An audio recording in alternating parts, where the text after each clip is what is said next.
Hi, I'm Jack Bailey. Welcome back to the Blue Line Report and welcome back to Season 3, our season opener because hockey is back.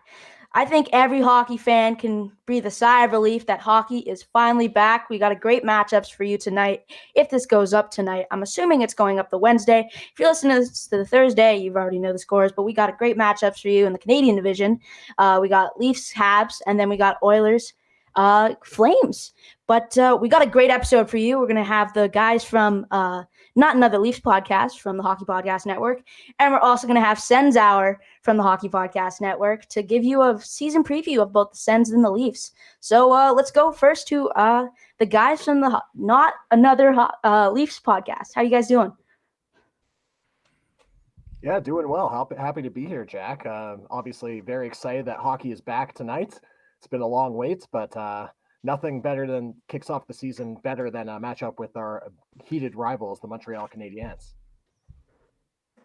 Yeah, see, and this is just because I'm younger and I was born in 2007. I don't have as big a rivalry as I do with the Canadians because for my whole life they've been first round, maybe. You know, they've always been on that cusp of like playoffs, non-playoffs. So I don't really have this hatred rivalry.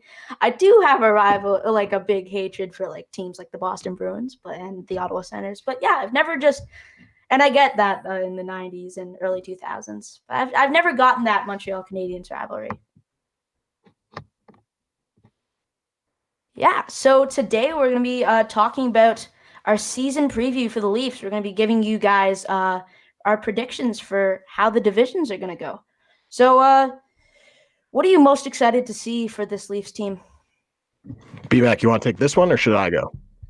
I'll take it, buddy. I just want to start off by saying I'm not going to disclose any ages here, but I wish I was building an empire like you were, Jack, at your age, because man, I'm just still like I'm in awe. So congrats for starting this early, and clearly you're huge fanatic Leaf fans like myself and Kenny.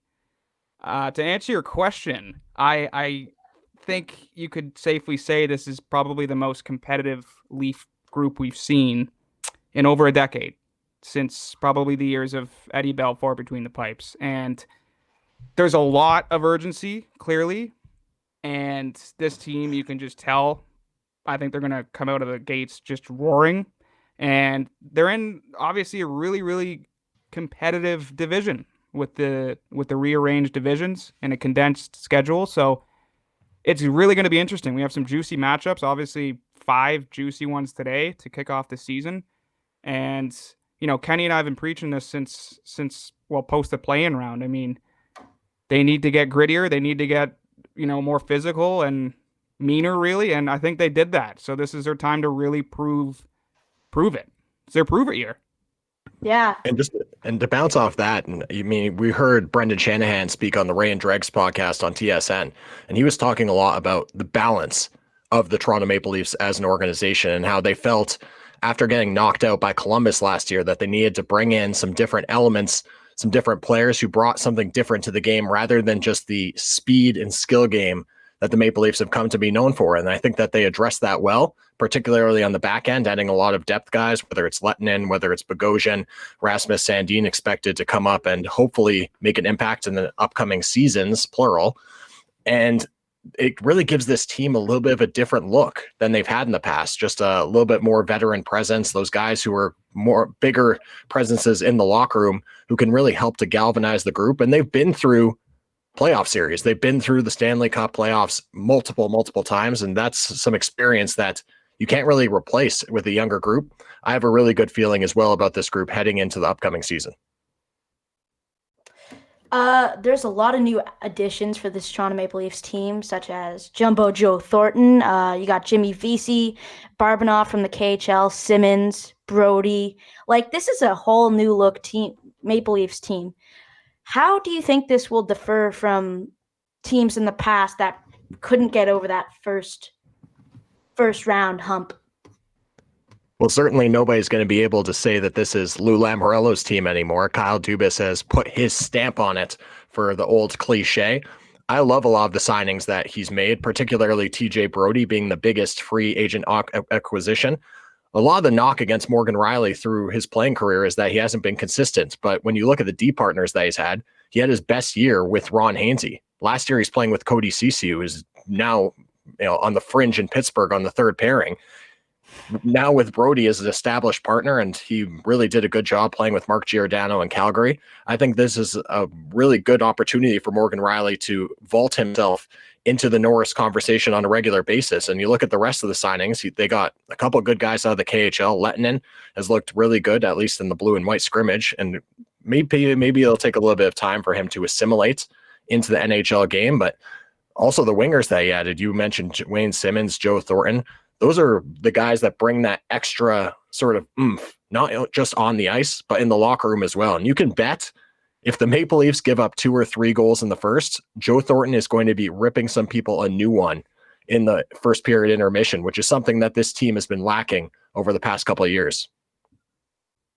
Yeah, no, I definitely think that with the addition of Joe Thornton, and even having players like Joe Thornton, Jason Spezza, even Wayne Simmonds, these are guys who want to win a cup very, very badly. Like Joe Thornton, Jason Spezza, this might be their last year. And I think Joe Thornton's Hall of Fame pedigree is boosted up. He's a first ballot Hall of Famer, guaranteed. If he wins a cup, he'll still probably find his way into the Hall of Fame if he doesn't. But he's a first ballot Hall of Famer no matter what if he wins a cup. And every player wants that, especially guys like Jason Spezza, Joe Thornton. So I think you're right, where he will tear them a new one. And he won't accept lazy players such as, a guy who was very controversial in last year, who we got rid of, Kasperi Kapanen. He seemed to have more problems off the ice than he did on. So I think it's good that we took out players such as him and brought in new players like Joe Thornton. And just to piggyback off of that too is, you look at teams that make deep playoff runs, Jack, Washington, Boston, St. Louis, not only do they have talent up front, but they're a mean physical team. And I like to kind of compare Chicago as a team where the Leafs are now. You flash back to like 2009, right?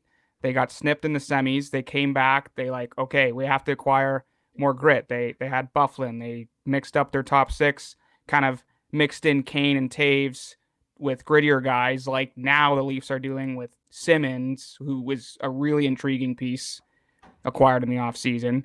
So it's really going to do a lot of good things for this hockey team. And not to pump this team's tires too much, but the rest with Chicago, they won it in 2010. So, and then they went on to win 2 more in the 2010. So it's an important thing for teams to realize that it's not just skill.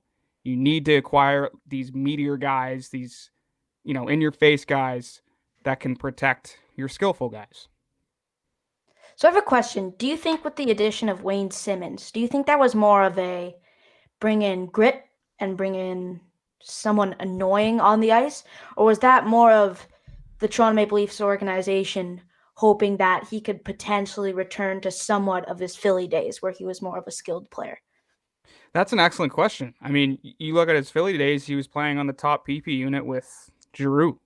And I don't think you're going to see a 2012 Wayne Simmonds anymore, but you're going to see him kind of slide into different areas of the game that can really benefit the Leafs. And he is really on a good deal. It's only 1 year, but I'd imagine he's going to really make an immediate impact on this team.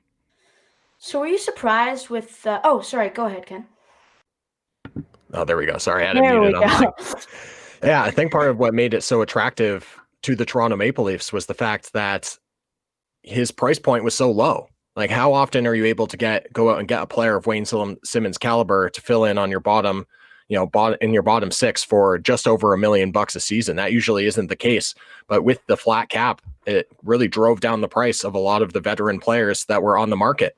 Now, making a return to his Philadelphia days might be a big ask for what the Toronto Maple Leafs are expecting. But I think that if they could get him to contribute on the first power play unit, which certainly it looks like he's going to get an opportunity with the new special teams coach, Manny Malhotra, slotting him in there at practice, then he can maybe return to form a little bit at being efficient in front of the net, banging in some goals. And you never know, confidence is contagious. If he gets a couple on the PP1, starts feeling good about himself, all of a sudden, we've seen this before, a lot of the more pucks start to find the back of the net more easily. So a lot of it's going to be about confidence. And certainly with some of these players, they're going to have an opportunity to play with the most talented players that they've played with in the last 2 or 3 years of their career. I mean, who was Simmons playing with in New Jersey or in Buffalo last year? Certainly nobody the caliber of John Tavares, Austin Matthews, or Mitch Marner, especially on the power play. So it remains to be seen. But if he doesn't return to that powerful offensive player that he used to be with the Flyers, I think that Toronto can be happy knowing that they have a guy who's willing to stand up for other guys in the room and drop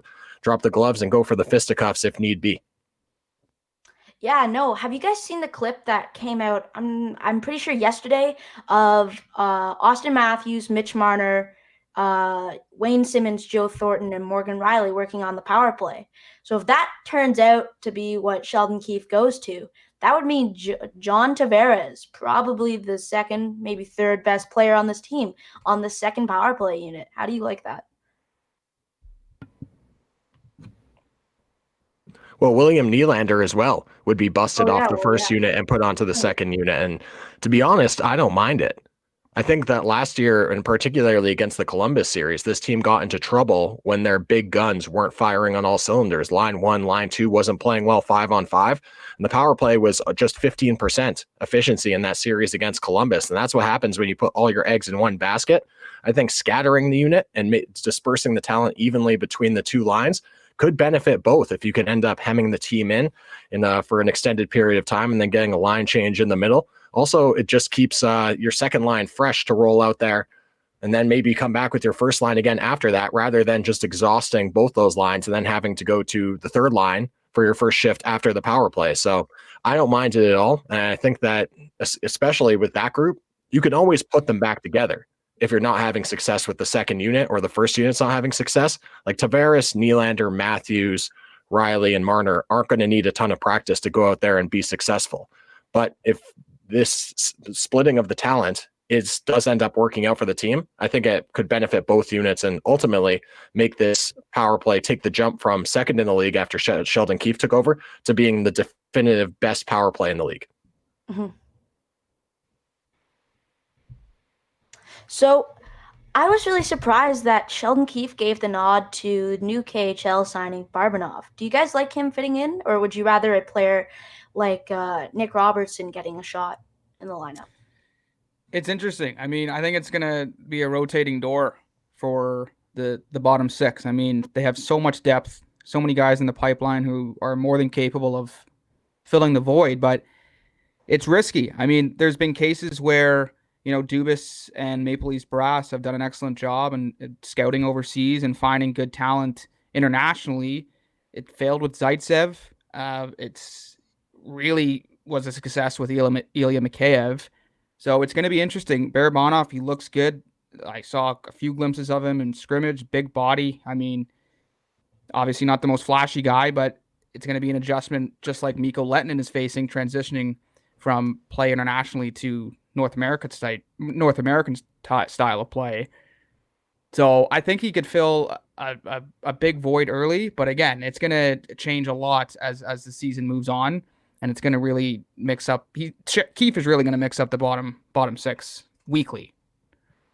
Yeah, it's definitely a hit and miss sometimes with these players coming over from Europe. If you remember Igor Ozhiganov, he was supposed to really be able to come in and contribute right away and never really found a home in the NHL and ended up heading back overseas after just one season with the Toronto Maple Leafs. Now, will that be the case with Lehtinen? I don't think so. I think that he's a much more skilled forward or skilled defenseman. And I think that translates better to the NHL game than Ozhiganov's game did. It will take some time, though. BMAC mentioned the transition time, and Ilya Mikheyev last year, also his first season, it took a little bit of time for him to get comfortable. Just making the transition from the bigger ice surface to the smaller ice surface in North America from the European game, that can take time. It's a much more tight checking game. The bodies are a little bit bigger. There's more physicality. So I wouldn't say that I expect Barabanov to come in and make contributions right away, but certainly he has more experience than some of the younger players on the Maple Leafs roster, Nick Robertson included.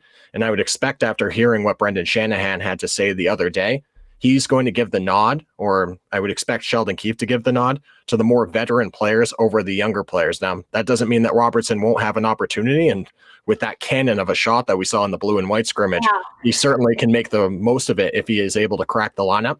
But it will be entirely up to him to take advantage of the opportunity, because the depth at the forward position seems to be a strength of this team moving into the season.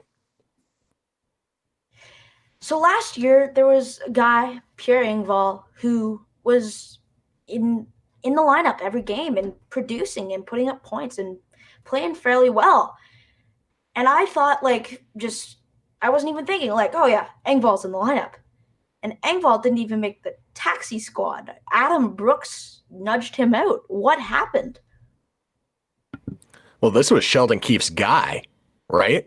He won the Calder Cup with Sheldon Keefe as a member of the Toronto Marlies. And how often have we seen this before, that a coach gets promoted and then he brings some of his guys with him? Now, Engvall, I thought last year, came hot out of the gate, showed that he was a capable penalty killer, more than capable of filling in on the bottom six of the lineup to chew up some time and play a defensive game. But he sort of plateaued and then never really got past the expectations of, or really that sort of fringe where you're a fringe NHL guy or a really great AHL player. I think this season coming in, it's just been the multitude of forwards and free agent signings have put, unfortunately for him, on the Engvall on the outside looking in. And it's going to be up to him really to, similar to Nick Robertson, to take advantage of an opportunity, because with all these extra bodies and guys who have more relevant NHL experience, certainly the organization seems to be leaning towards that over the younger players. So unfortunately for Pierre, that might mean a relegation to the AHL whenever they end up firing up their season. Yeah, something I was very shocked with in the offseason, that Toronto bring in now Stanley Cup champion Zach Bogosian, which was kind of weird for me because, I get he's a right-handed defenseman, big body, and he's Stanley Cup champion now. He has experience, but Toronto now has two young, really good players that should be on any other blue line in the NHL, in Mikko Lehtinen, who I'm really excited for, and Rasmus Sandin. So why would they bring in Zach Bogosian, you think? I think it was one of the best upgrades next to Thornton in the offseason. I mean, they're loaded on the left shot defenseman side, and really only the most experience on the right would be Jake Muzzin before acquiring Brody. I mean, Justin Hall, we've seen good stints of him. He's locked up for another 2 years, but they really wanted some good depth on the right side. And Zach Bogosian, I think he was taken in 2003 in the draft, third overall, which is crazy to think, or maybe a few years earlier. But anyway, obviously he's a pioneer in this league. I think he's going to really be a valuable asset on the right side. And again, the bottom pairing is going to be ever changing, and no doubt will we see Rasmus Sandin in probably 30 plus games. Third overall in 2008. I was 2003. Oh my God. That would put him in the league for 17 years, which is quite an impressive I was 5 career. years off. My bad.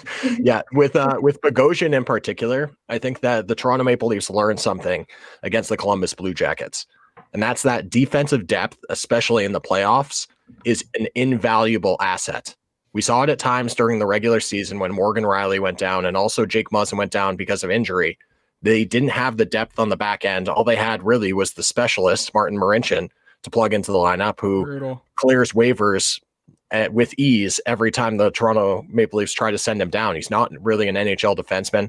And you go through these guys in a regular season, especially in a shortened season. That's a position that depth never hurts you. So bringing in Zach Bogosian brings in a more defensive-minded defenseman who also has pretty good skating skills, mind you, and also gives them options, because you still have Travis Dermott, who likely will be playing on the left side in the third pairing tonight with Bogosian. And then in addition to that, you do have Lehtinen and Sandin. Now, you mentioned before that Lehtinen is a younger player. I wouldn't necessarily say he's younger. He's 26 years old because he's been just playing over in the KHL for a little while. So he's a little bit more seasoned, and I would expect to see him crack the lineup sooner than later. Sheldon Keefe just made just made some comments suggesting that he needs a little bit more time before they're feeling comfortable plugging him into a game that matters to get used to the NHL style of game and get used to the play. So they just want to let him sort of like relax, watch, learn, and then I have no doubt that he'll be able to contribute down the road. But I have no issues with them adding depth at that position, because certainly it's been the Achilles heel of more than one team in the playoffs when you don't have enough defensemen to plug in, and then you can get really exposed on that third pairing. So what you guys think of the World Juniors? Obviously, Toronto Maple Leaf prospect Topi Niemela winning the defenseman of the tournament. That's the second year in a row that a Toronto defenseman has won that, right? Because Sandin won that last year. So that's pretty good. Pretty good. Yeah. You like my Larry David impression? Big Curb Your Enthusiasm guy. Yeah, I think there was a total of 6 prospects between Finland and Russia, and maybe not all 6, but a handful of them really did stand out. I mean, Kenny and I were really pumping these guys' tires. And again, it's they have no chance of making the squad for another 5 years probably. Well, yeah. I think probably I was the most impressed with Rodion Amirov and Topi Niemela. Yeah, I mean, he was great for Finland. I thought who was their one goaltender? He has a really intricate last name. I'm not even going to try to pronounce that Russia. last Yeah, name, but he was on Russia, so he never got any time to play because Abramov and Mr. doesn't have his stick clogged up the net. They're I think they're well covered in terms of international talent down the pipeline. That's all I'll say with the World Juniors. Yeah, Ellie told, or was it? Who's the forward? I forget his name. Ronnie Hirvonen. Yeah, Hirvonen. Ronnie. Thank you. I was going to say Ellie Tolvanen, but he's the Nashville Predators draft pick. No, yeah, I thought he had a really good tournament for Finland as well. A lot of points, a couple of key goals for the Finns, and certainly the pipeline looks good. And also, ring the bell for Kyle Dubas here, because he didn't draft any players of the CHL this season in the NHL draft. And, he got raked through the coals for it by a lot of, the Canadian fan base who are saying, we need our good old Canadian boys on the Toronto Maple Leafs. But those guys aren't playing right now. The CHL is not playing right now. So those prospects aren't having an opportunity to develop. All the prospects that Kyle Dubas drafted are actively playing right now in Finland, getting better every day. Or Finland, Sweden, Russia, wherever it is that they're playing in the European leagues. I thought it was a very shrewd move by Kyle Dubas, and definitely preconceived understanding that the North American leagues were going to take much more time, and likely some of the minor leagues might not even get underway at all. Yeah, I really like, and he's a prospect, and now he's 20. So he performed at the last World Juniors. Simeon Der Argachintsev, Nicholas Robertson's buddy with the Petes. When do you think we can see him coming up? Because Nick Robertson scored all the goals. Argachintsev assisted all those goals. So when do you think we can see him potentially coming through the pipeline? I'd say some of these prospects certainly take time, right? Yeah, I'd say 2025. 4 years, eh? Yeah, I don't really think there's a lot of room for Semyon, but obviously he's been outstanding with the Petes, and he's very well tied to Nick Robertson. But I don't see him making a transition soon to the NHL, just because the Leafs are just loaded. Yeah. And oftentimes I think that does take about 3 or 4 years for those lower round draft picks. You can see the first rounders, the second rounders come in oftentimes nowadays and make a legitimate shot or a legitimate case to try to make the opening night roster right out of the gate. Now, for the rest of those guys, generally that's not the case. It takes a couple of years for them to develop. They have to come to a couple of camps or to get their legs under them and really understand the speed of the NHL game versus what they're used to in the OHL. Because how many times have we seen players that are dominant at the OHL level who then come to the NHL level and the game's just far too fast for them? So I don't think that's an indictment against this player in particular, but I'm with BMAC. I would be surprised if you don't see him like making a push to push in the opening camp for about at least 2 or 3 more seasons. Wow. Do you think Nicholas Robertson regrets his decision to not go with the U.S. to win a gold medal? because I feel like it's 100% he didn't regret it if he makes opening night. But is there a chance he regrets it now? Because that could have been a gold medal on his resume. And now he doesn't because he made the taxi squad.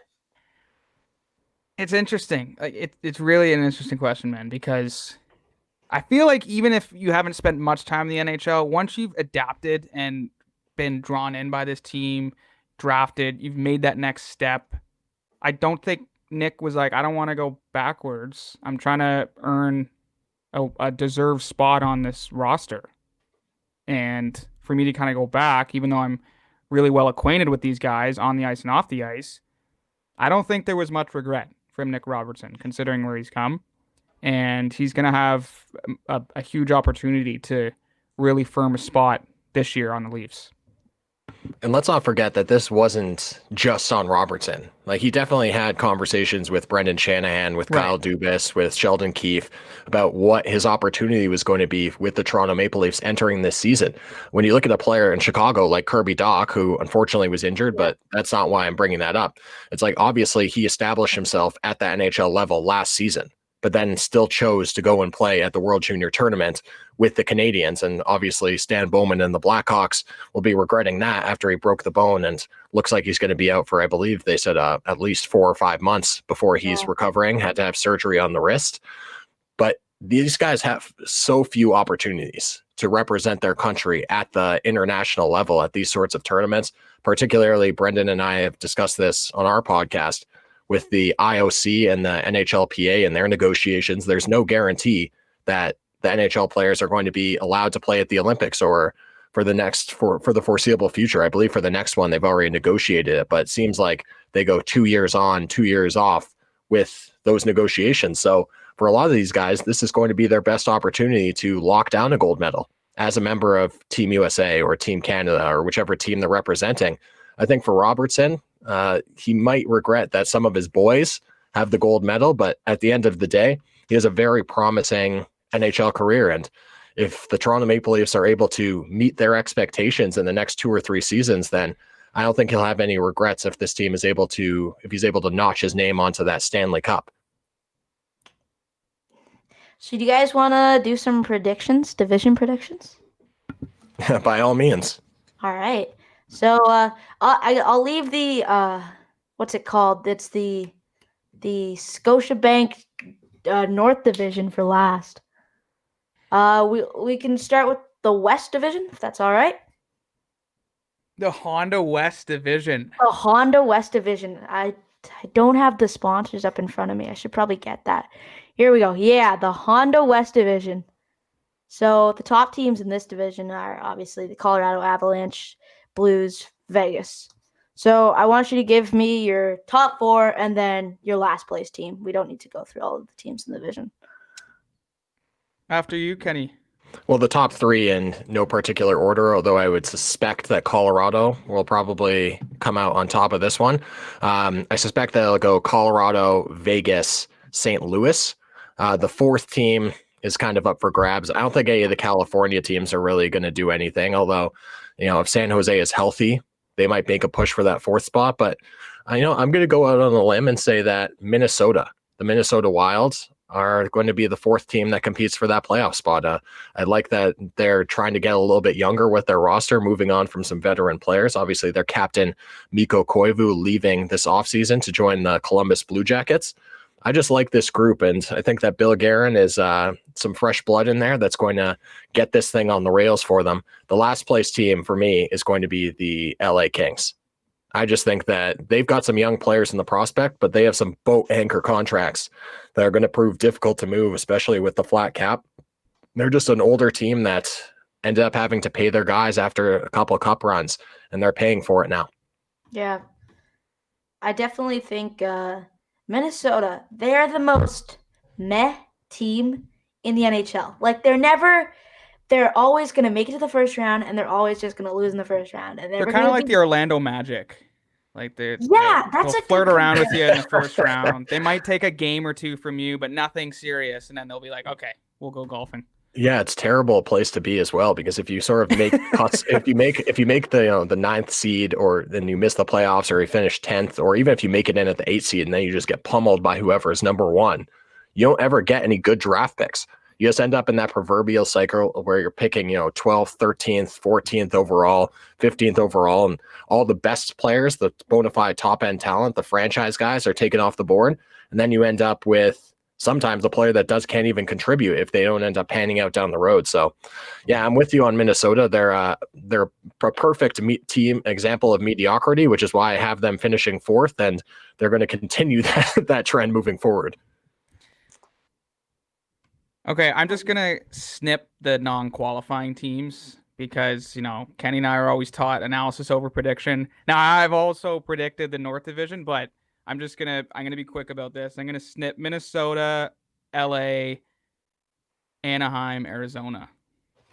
Oh, you think the Sharks are in? San Jose. I think the Sharks will slip in, and then it's gonna be a jumble between Vegas, St. Louis, Colorado, because those are just 3 dynamite teams, powerhouses. So that's my 4. All right, let's go to the Mass Mutual East Division. You got top teams like Boston Bruins. Every team in this division is a top team except Buffalo and New Jersey. So this is an interesting division. Yeah, it's pretty loaded. I'll tell you who's not going to make it: the Devils and the Sabres. So let's start there. Yeah, I'm with you there. Here's one that might surprise you, but I don't think that the Capitals are going to make it in this division. I think that likely the Flyers. I mean, we saw what they were capable of in the bubble. I think that they pick up where they left off. I think that likely the Islanders will make it in, just because they seem to always be in the mix at the top of this division for some reason, despite having a whole heap of top end talent. They're just a difficult team to play against. I think the Rangers will take a big step forward. So with Artemi Panarin, I really love their goaltending tandem of Igor Shesterkin and Alexander Georgiev. They have an opportunity, I think, to be the best tandem in the league. And obviously, you get the young players, Capo Kakko, Alexis Lafreniere, Mika Zibanejad, I think will make a case to be in the Hart Trophy conversation alongside his running mate, Artemi Panarin. So Rangers, I expect to make a step, which then leaves the last spot. It's either going to go to the Pittsburgh Penguins or the Boston Bruins. That's kind of a coin flip for me. I couldn't pick one over the other. I think Boston probably takes a little bit of a step back, and I think the shortened season probably helps the Pittsburgh Penguins with their aging roster. I think it gives an opportunity for Gino and Sid to really showcase their abilities and be healthy heading into the playoffs. So I'm not prepared to pick one of those 2 teams for the 4 seed, but I think that those 3 are going to be in. The Isles, the Rangers, and what did I say for the last one? And the Isles are in for sure.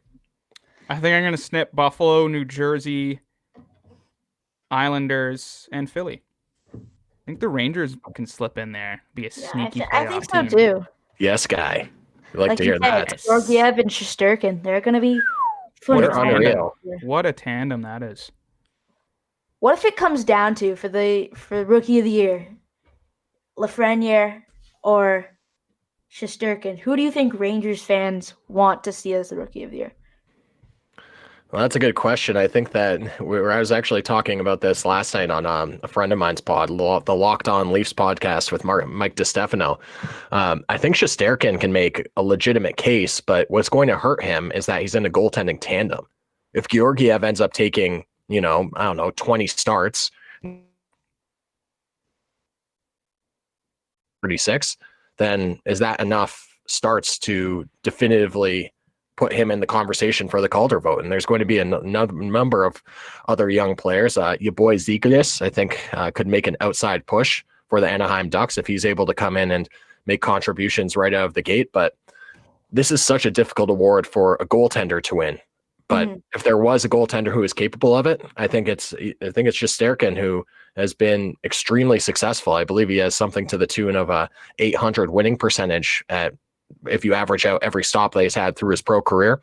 Certainly, I expect him to be the goaltender of the future for the New York Rangers. And how fortunate has that franchise been that he moved from Mike Richter to Henrik Lundqvist, and now you look like you have the next guy ready to go, Igor Shesterkin. So what some great goaltending depth for the Rangers through the history of their franchise. And Washington, you cut Washington from the four. I did. Washington's offense is good. Do you not think Samsonov is going to be able to be a good goalie in this league?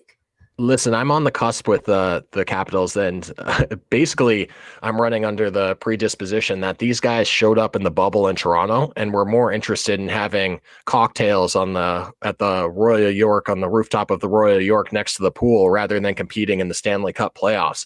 Now, Peter Laviolette coming in as the new head coach could light a fire under some of them, and perhaps they'll get back to form. I do think that this is an aging group, though, and we've seen it before that at a certain point, the aging group and the dominant teams over the last 5 or 10 years aren't so dominant anymore. Now, Washington, I think, still might have a run or two in the tank, but at the moment, I just feel like after seeing what they did in the bubble, I'm not sure if the hunger is there, and until they prove me otherwise, I have them on the outside looking in. All right, now let's go to our Discover Central Division. Top teams in this division are the Tampa Bay Lightning. And that's it. well, I'll start there because I don't think that the Tampa Bay Lightning are going to win this division.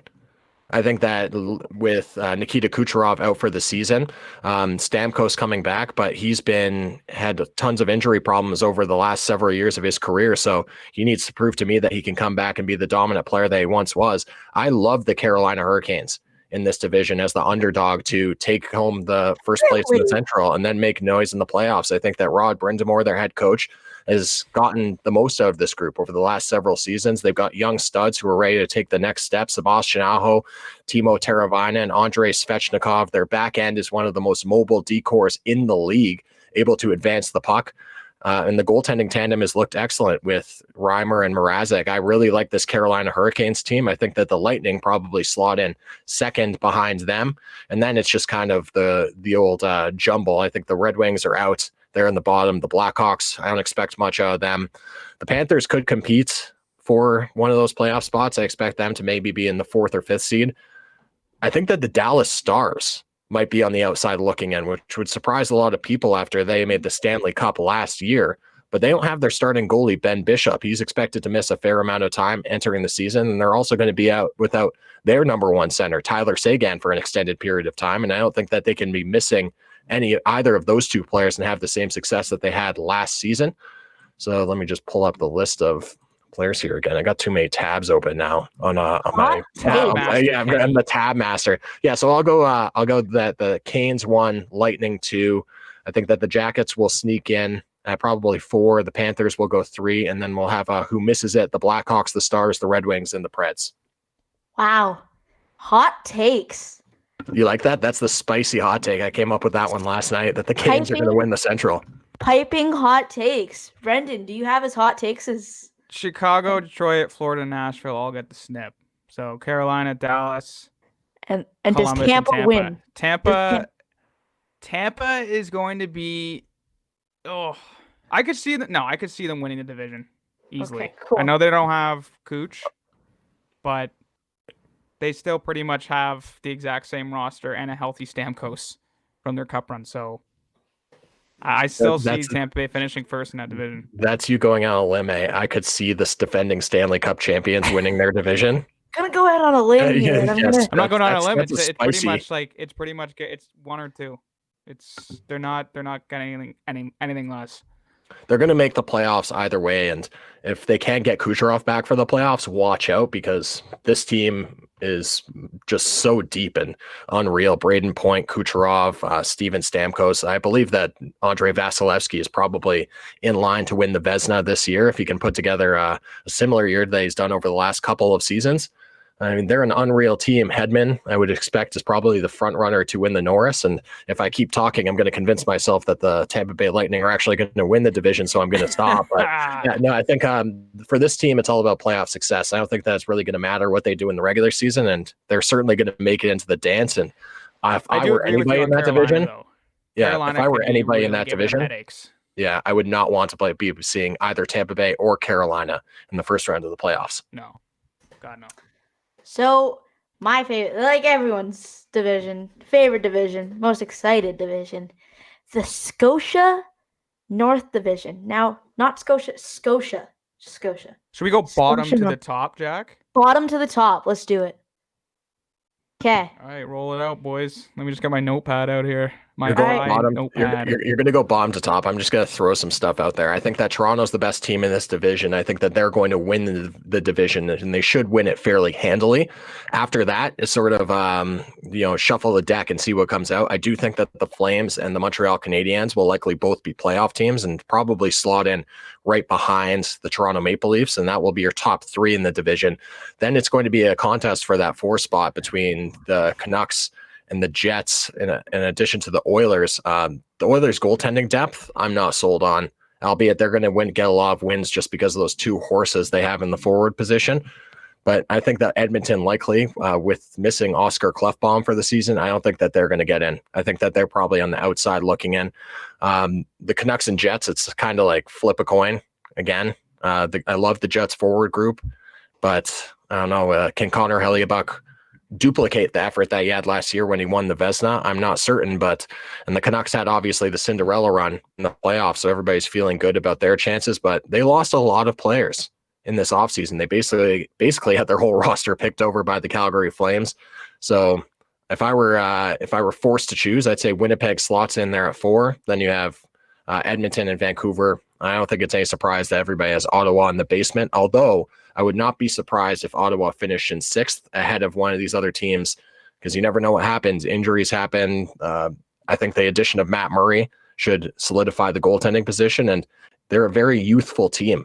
And in a shortened, condensed season, that favors the youth in the lineup rather than those savvy veterans who are entering their, I don't know, for Joe Thornton is, 20th NHL season? 21st NHL season, something like that. Certainly, Timmy Stützle and Brady Tkachuk will be more up to the task and on the back-to-backs than some of the veteran players in the division.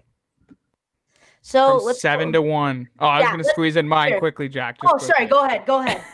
Give us your little. So Ott in the basement. Montreal 6, Calgary 5, Edmonton 4, Winnipeg 3, Vancouver 2, Toronto 1. Yeah, wow. Big differences here on the predictions. I have Vancouver in second. I know a lot of people are kind of hard on how effective Braden Holtby is going to be between the pipes, whether he's aging. I think he can provide a good boost, and a lot of those young guys, Vancouver's main core, they made a really deep run last year, and that sticks with you. I think they have a really good chance of knocking on the door of Toronto. And then Winnipeg, I mean, they got a Vezina caliber goaltender in Connor Hellebuyck, reigning Vezina Trophy winner. Edmonton, maybe I have them too low. I've taken a lot of heat for that at number 4. But again, McDavid, Draisaitl, they're going to give you highlights every night, but they don't really have a supporting cast. Jacob Markstrom, I think, will be sneakily good for Calgary. Still have them at number 5. They don't really seem like a big threat. And then Montreal 6 and Ottawa 7, because they don't really need an explanation as to why. It's because, is it because they're Toronto's 2 biggest rivals, perhaps? I just don't, what do they do? I don't know what those franchises are trying to do. They're adding guys as if they went to the conference final last year and they're trying to make that last push. Well, Marc Bergevin is very young into his career as the Montreal GM. That guy just lives in the gym. Season 8? He spends more time on the weight rack than trying to get star-studded guys. Can you believe that people are saying Kyle Dubas needs to be fired and Marc Bergevin is almost heading into a decade as the Montreal Canadiens GM? It's absolutely unreal that this guy's taking so much heat and Bergevin's just sort of coasting over there in Montreal without really having any success. So, Ken, I know you gave us your general predictions, but do you want to give us your 7-1? 7-1. All right. Well, if I was making the firm prediction, we'll go Sens at the bottom. I think the Oilers are going to have a real hard time, and I think that all these will probably be separated by about 2 or 3 points. So it's not necessarily like they're going to be way outside the picture. But let's go Edmonton at number 6. I think that Vancouver finishes at 5. The Winnipeg Jets will slide in at number 4.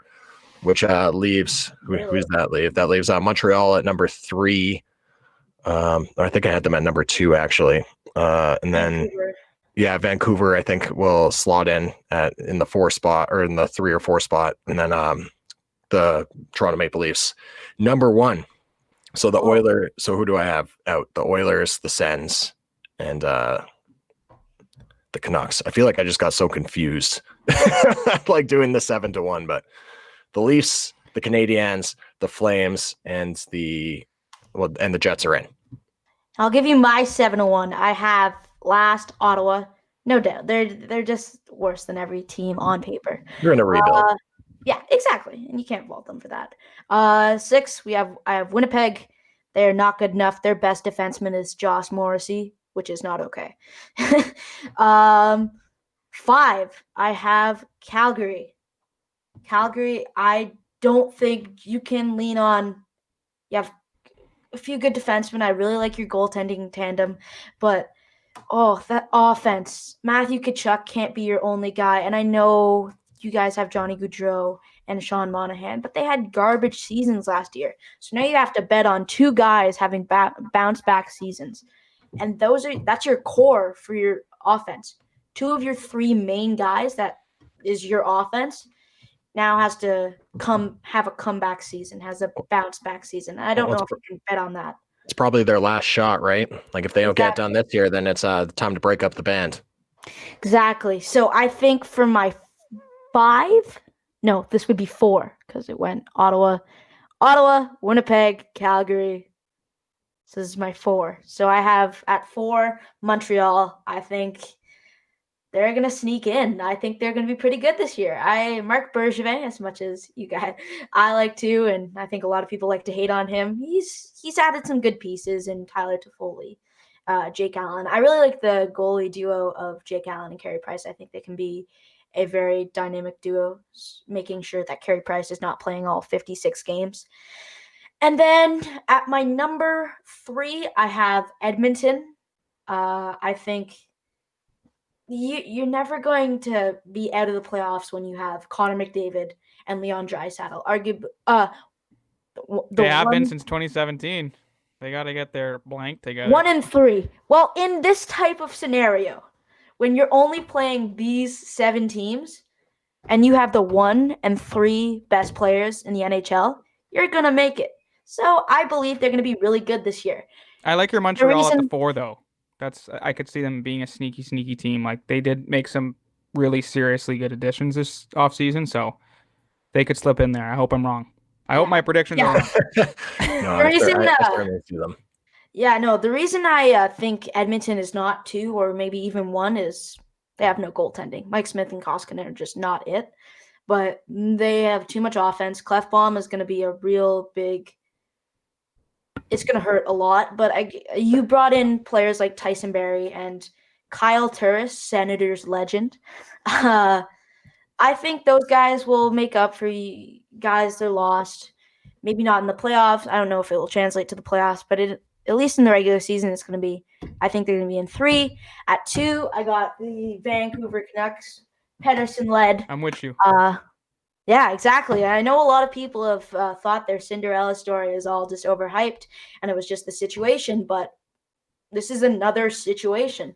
And Vancouver, I know they lost Markstrom, but they gained Braden Holtby, and I get Braden Holtby is not Stanley Cup final Braden Holtby, but he's still a top 20 goalie. No, I guess top 15 goalie in the league.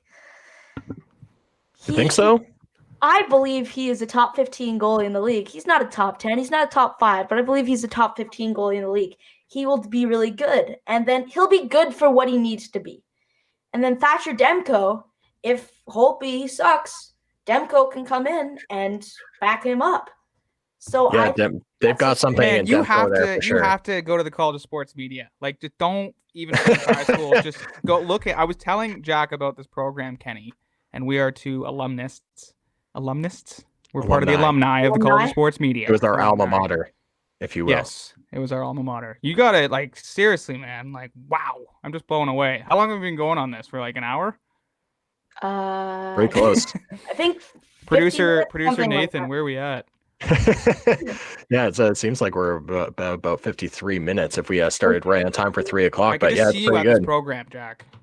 Yeah. I just see you there, man. Thank you so much. I really appreciate it.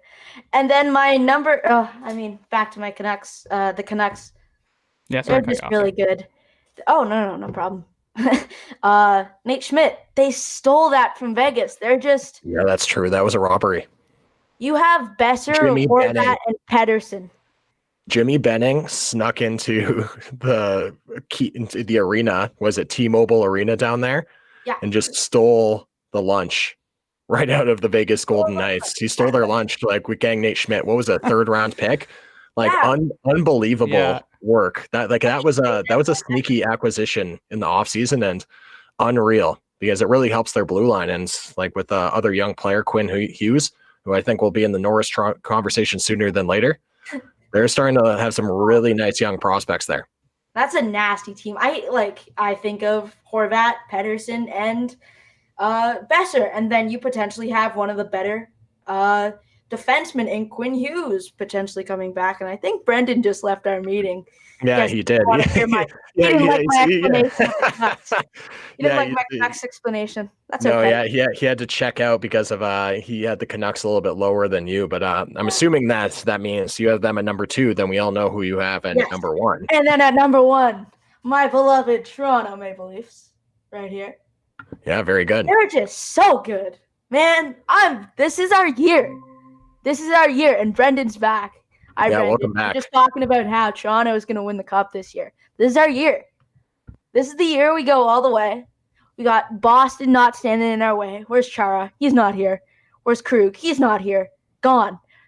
Boston out of the picture. Columbus probably will be getting the boot by either Carolina or Tampa. Washington might not even make the playoffs. All our bad past is not going to be in our way, and we're gonna go through, because like you said, Ken, you said that Toronto will dominate this division or will win handedly division. So that means if they continue that in the playoffs, and exactly, they should. If they can continue that in the playoffs, that means they're at least making it to the conference finals. Yeah, well, the good news is that there isn't a whole bunch of teams that have had a ton of playoff success that they're going to be staring in the mirror at. I mean, and like you said, not having to go through either Tampa Bay or Boston in round 1 or round 2 is a huge gift for this franchise. And that's been the Achilles heel. That in the first round, they end up playing an equally difficult team, a top 5 team in the NHL. And I certainly don't think that will be the case this year in the North Division. I think that Toronto will probably be the only team that's in the top 5 in the NHL as far as points are concerned. So definitely a huge opportunity for Toronto this season. Yeah, I really like the Toronto, man. I feel it. This is going to be a good year. Listen, I'm with you, Jack. And I do feel like this is the year that this team is ready to take a step. And I'm at risk of sounding like a homer.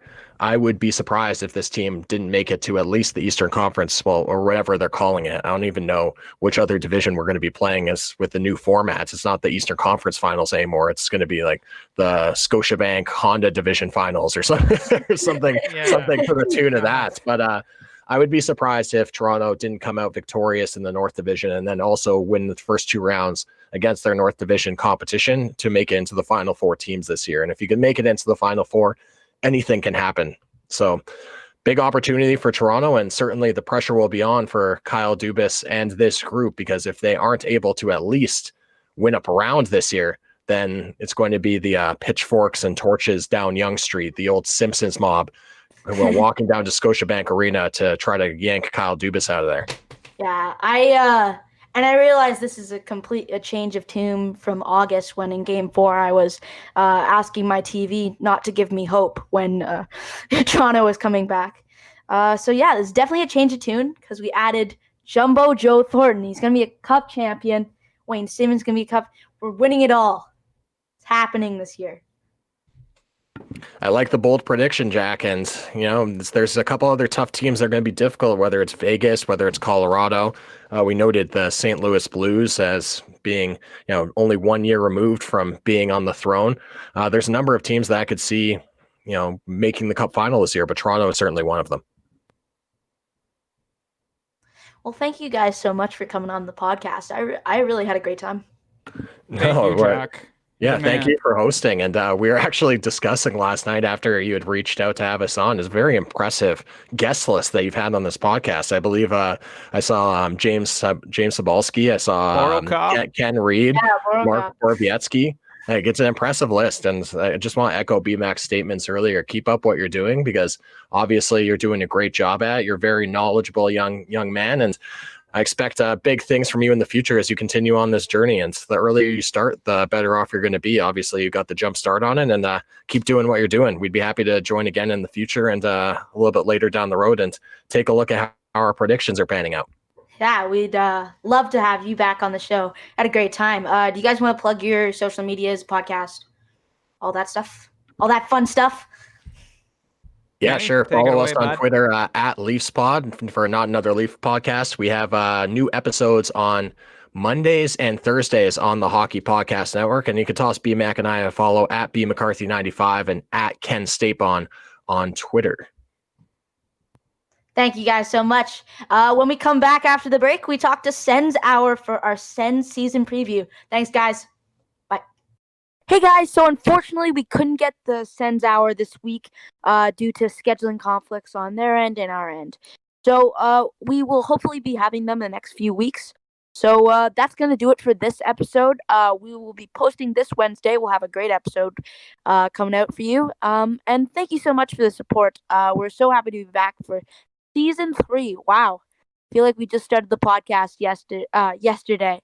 So you can go follow us on our Instagram and Twitter. On our Instagram, it is blue_line_report. And our Twitter is blueline with JB. Thank you guys so much. You guys are the best. Have a great day.